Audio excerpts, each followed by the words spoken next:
let's move on to the first story, which of course is the fact that transgender women earn 60 cents to every dollar in the US. This comes about as a follow-up on the Bureau of Labor Statistics releasing a report on the 19th of January 2022, documenting the wage disparity in the US, noting that women earned 84 cents to the dollar of men on average, a slight increase from the 82 cents to the dollar they earned in 2018. Of course, this is relating to the wage gap. If you've ever been in feminist circles, the wage gap is something that it's still discussed, but not nearly as discussed as it was 4 years ago, and we'll actually come back to that in a bit. And it's a key thing to also note that ethnicity played a key role in the disparity, because whilst white women earned 83.2% as much as their male counterparts, so as white men, black women earned 99.4% of black men, Asian women earned 77.7% of Asian men, and Hispanic women earned 86.7% of Hispanic men. So again, it's very different there, and it's interesting how black women are actually closer. There's less of a gender wage gap for them, but that doesn't mean it's better for them overall, because again, among the major race and ethnicity groups, median weekly earnings for blacks was $805 and Hispanics was $799 working full-time jobs. Meanwhile, for whites, it was $1,030 and Asians, it was $1,384 on average. So again, even though there's less of a gender wage gap, racism, again, black women are earning far less than white cis men. So again, that report came out. It wasn't that shocking. It wasn't that surprising. This is something we've known for a long time, because the wage gap has been at the center of what can best be described as fabricated controversy for the longest time. I mean, going back to the days, it was actually, believe it or not, it was actually responding to dishonest arguments regarding the wage gap during the Gamergate era, specifically in the video The Amazing Atheist is Crap at Arguing, Wage Gap 101, that I first introduced my current referencing system. You know the numbers in the corners of my videos? I introduced that not as part of my secular content, but as a part of my feminism content. If you want to see those videos, parts 1 and 2 are linked in the agenda. It is cringe for me to go back and watch that, but you can have all the glory. They still stand up pretty well. I had some very naive conclusions in the end of part 2, but yeah. So this has been going on for a long time. Feminists have come forward, pointed at the facts that women are paid less for their labor. It's a very, I guess it's a very clear example of patriarchy and sexism in society. That's what makes it so alluring as a concept, because when you talk about concepts such as the male gaze, stuff like that, there's evidence out there, there's clear evidence out there, but at the same time, it's much easier for, people upholding the patriarchy to just kind of, ignore it, whereas when it's something like money, that's suddenly a language everybody understands. Just going back to common arguments against the wage gap in this controversy, people who defended the wage gap as being the result of biological essentialism pretty much, argued that it was differences in occupation. The Amazing Atheist, I believe his exact words were, quote, "the choices of individual women," end quote.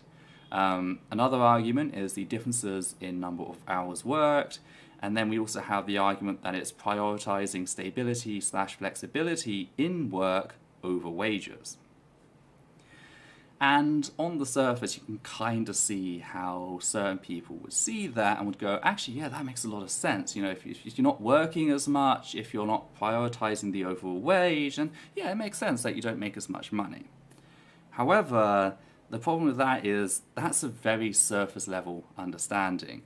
It's an understanding that lacks what we in sociology would state as verstehen. If you ever heard of rapport, like sociologists have this habit of just stealing words in different languages in Europe and just like say, yes, we will take this. Rapport, of course, means like building trust and confidence with a person you know. Verstehen is another sociological term which means understanding. It means actually grasping what is occurring. Statistics can't offer you verstehen. In order to get verstehen, you require, what's the word I'm looking for? Oh, god damn it. There's the two types of research, and I've just blanked on my basic sociology. Oh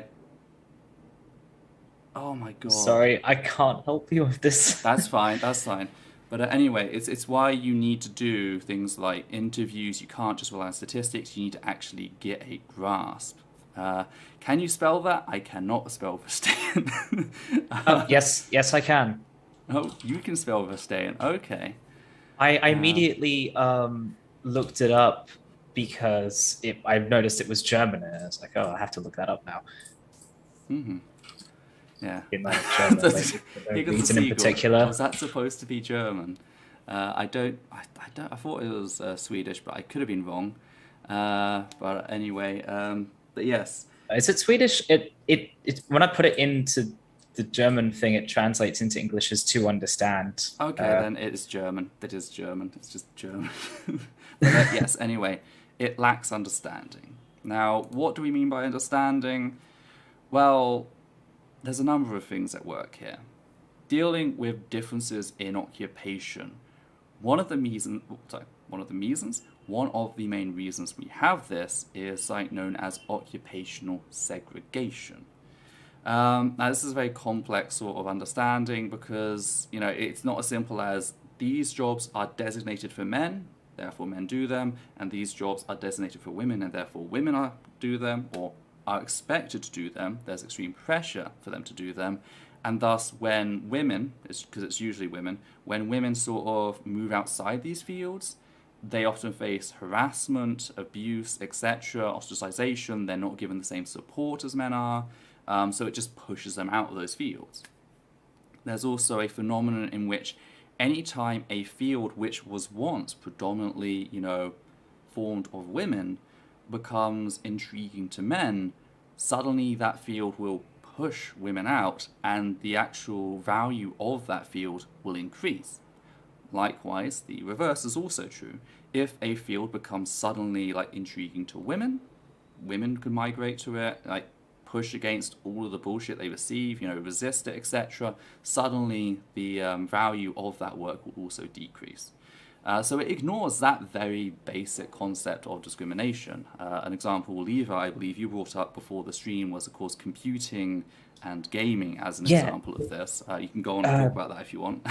Yeah, computing. Back in the day, before I think electronic computers, women used to be employed as computers to do maths because it was considered this really pointless job. And then people started realizing, oh, actually, doing maths is really important. And then it became male dominated. And now women cannot get into computing at all. And they face all sorts of barriers, ridiculous amounts of misogyny. And it's considered this really, not only is it considered this really important thing now, but also it's considered this very masculine thing. Mm-hmm. Doing maths is being logical. I mean, like, there's even a stereotype right down to school which says, like, boys are better at maths, you know? Yeah. Like, that bullshit fucking stereotype, which is like, hello? Like, did you see who actually sent, like, people to the moon? Who was doing all of the programming in the background and everything?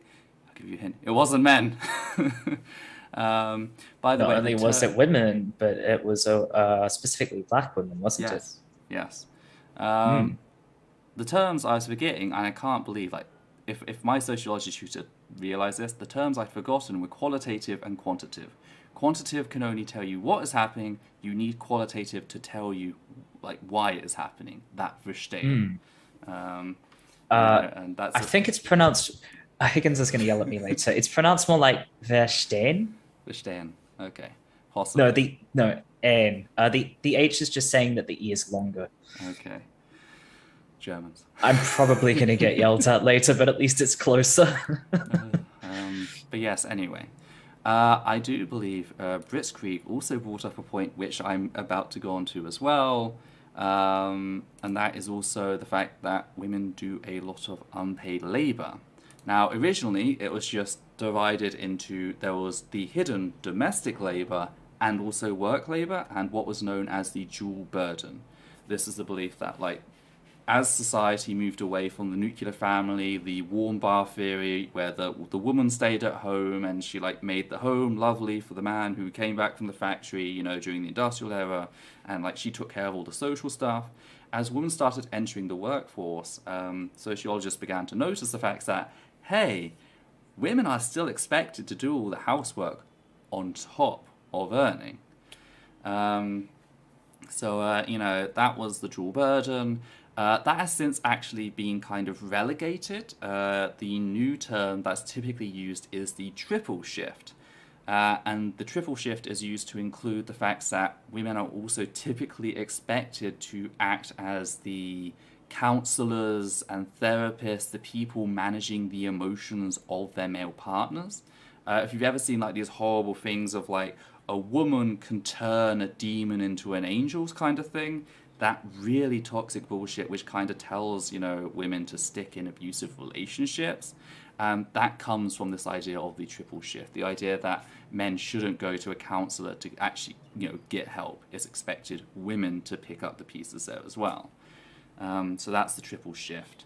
So it ignores that, because when we actually just, forgetting the emotional burden, just looking at the dual burden, you know, when we count up how many hours are spent on domestic work and how many are spent at, you know, paid work, scene work, it turns out women actually outstrip men in the number of hours they do. But the domestic chores isn't recognised.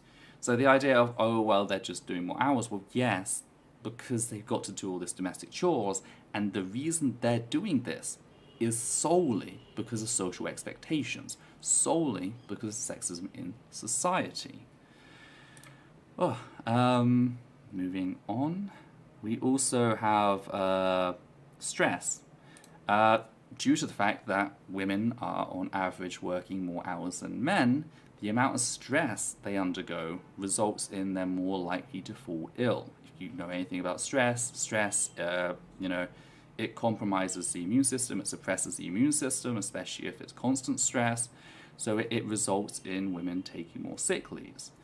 But that's not the only reason women take more sick leaves. Women also are found to do something more akin to sick leaves by proxy, and especially in places like, you know, the UK, etc. I'm not so sure about the US, because I know you've got horrific sick leave laws anyway, so I don't know if they'd help them there.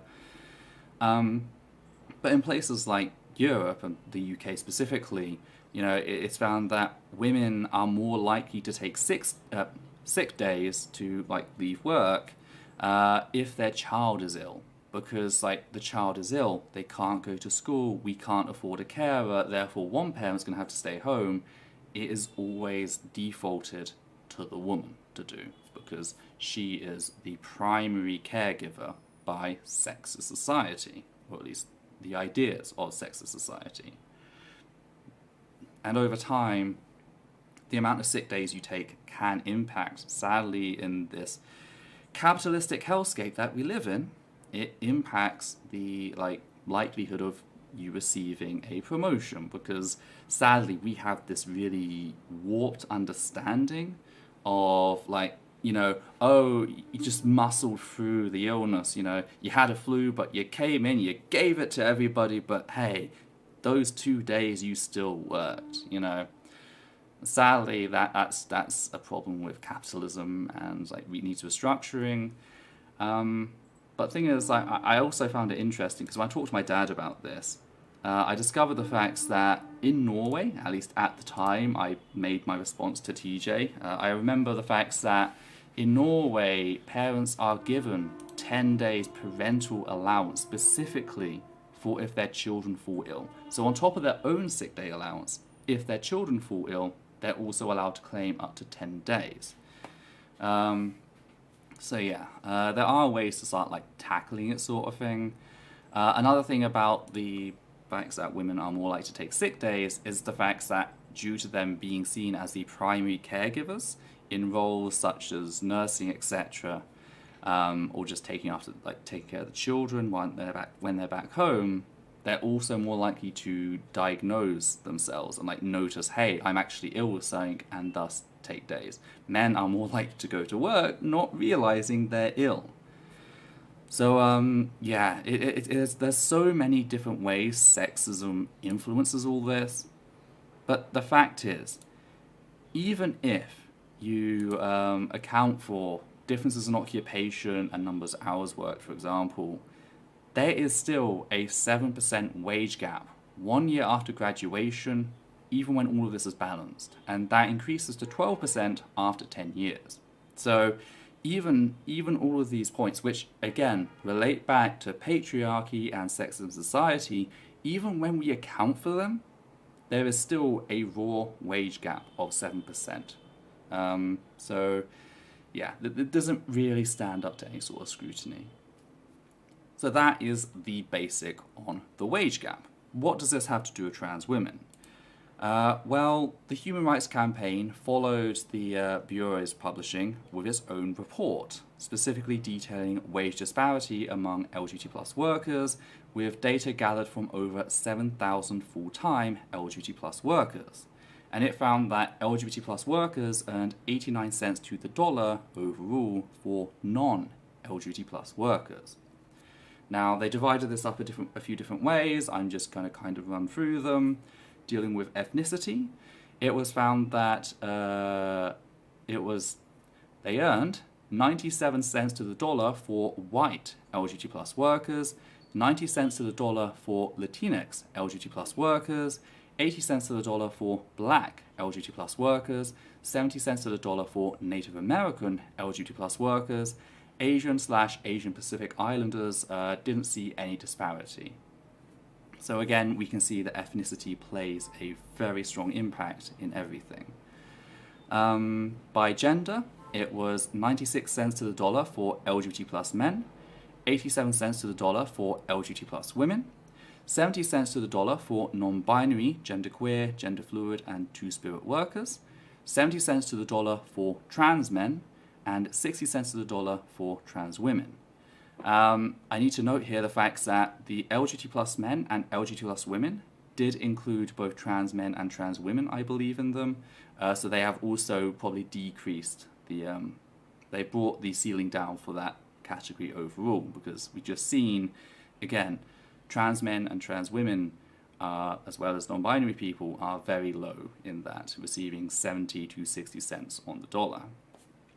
Now, with trans women being on the lowest rung there, it kind of leads to a sort of discussion that I want to talk about, and that's the fact that one of the reasons it's so important to discuss sex work as a field, and one of the reasons it's so important to defend it and let LGBT plus sex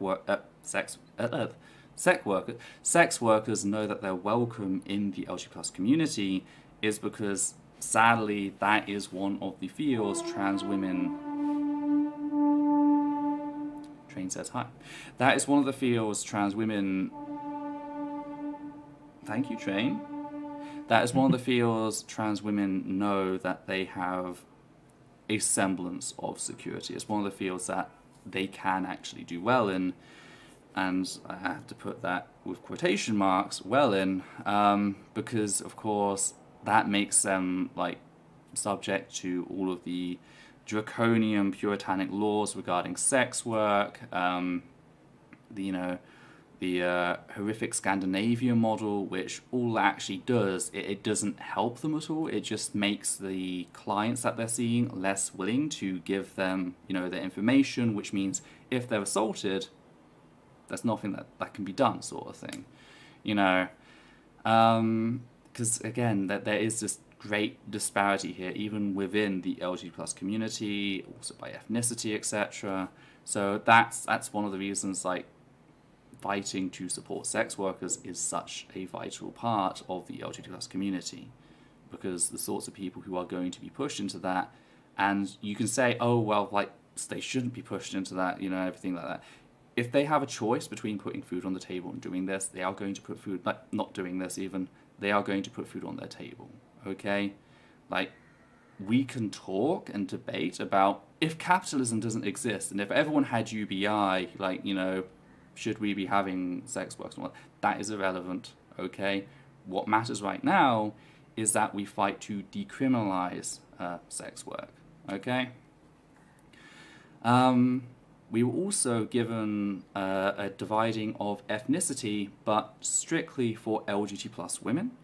And like before, it follows much the same sort of disparity we saw earlier. 96 cents to the dollar for white LGBT plus women, 85 cents to the dollar for black LGBT plus women, 75 cents to the dollar for Latinx LGBT plus women, 72 cents to the dollar for Native American LGBT plus women, Asian/Asian Pacific Islanders, specifically women, didn't see any disparity. Now, what's interesting here is the fact that white LGBT plus women only have a wage disparity of 96% when compared to 83.2% for non-LGBT plus women. And it's like, oh, 1 second. Yes, because that is just white non-LGBT plus women earned 83.2%. And that was kind of like confusing me for a second. But then I sort of went back to like what we talked about earlier in regards to, you know, the facts that child rearing plays such a strong impact on who earns and how much they earn.